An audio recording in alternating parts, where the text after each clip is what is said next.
Orientalist approach ہے وہ کس طرح اگینسٹ ایران وہاں کے آتھرس کو پروموٹ کر رہی ہے اور کرتی رہی ہے کہ یہ ہمارے لیے تھریٹ ہے، کیا کہیں گے؟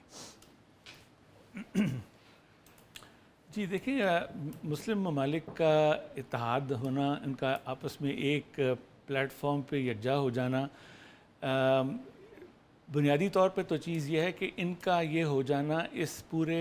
مسلم بلاک کی اپنی پراسپیرٹی کے لیے بہت ہی دوررس نتائج کا حامل ہوگا۔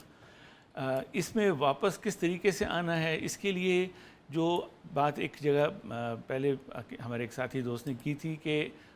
قیادت جو ہے آپ کو چاہیے ایسی اسٹرانگ اینڈ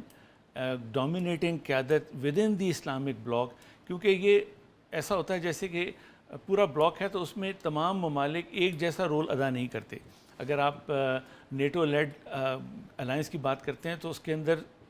نیٹو میں تمام ممالک ایک جیسے نہ کنٹریبیوٹرز ہیں، نہ ایک جیسا ان کا مرتبہ ہے، ان کو کوئی لیڈ کرتا ہے۔ اسی طرح سے اسلامک ورلڈ کے اندر بھی ہمیں چند ایک ایسے strong, pious and sincere leaders کی ضرورت ہے سب سے پہلے، جو کہ اس پورے بلاک کو ایک جگہ ایک پلیٹ فارم پہ اکٹھا کر سکیں۔ اس کی کچھ کوششیں ہوئی بھی ہیں، آپ کے علم میں بھی ہوگی، لیکن وہ جہاں سے وہ کوششیں شروع ہوتی ہیں اسی کے مخالف سمت سے کچھ نہ کچھ ایسے عناصر اس کے اندر انٹروڈیوس کر دیے جاتے ہیں کہ وہ کسی طریقے سے پنپ نہ سکے۔ تو اب میرے خیال میں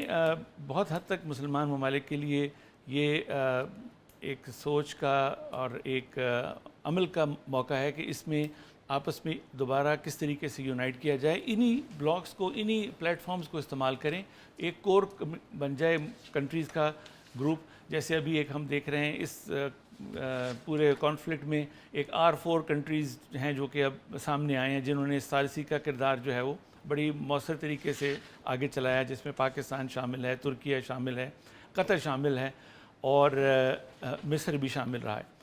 اور اسی طریقے سے آگے چل کر یہ چیز ہمیں تھوڑی سی دیکھنی پڑے گی کہ مسلمان ممالک اس کو ایکسپینڈ کریں۔ اسٹرانگ لیڈرشپ کی ایک اہم ضرورت ہے وقت کی، اور اس پرچم کے نیچے لے کر آئیں جو قرآن و سنت، اور وہ جو شروع کیا آپ کے انٹروڈکشن میں بہت آپ نے خوبصورتی سے اس کو پرویا تھا،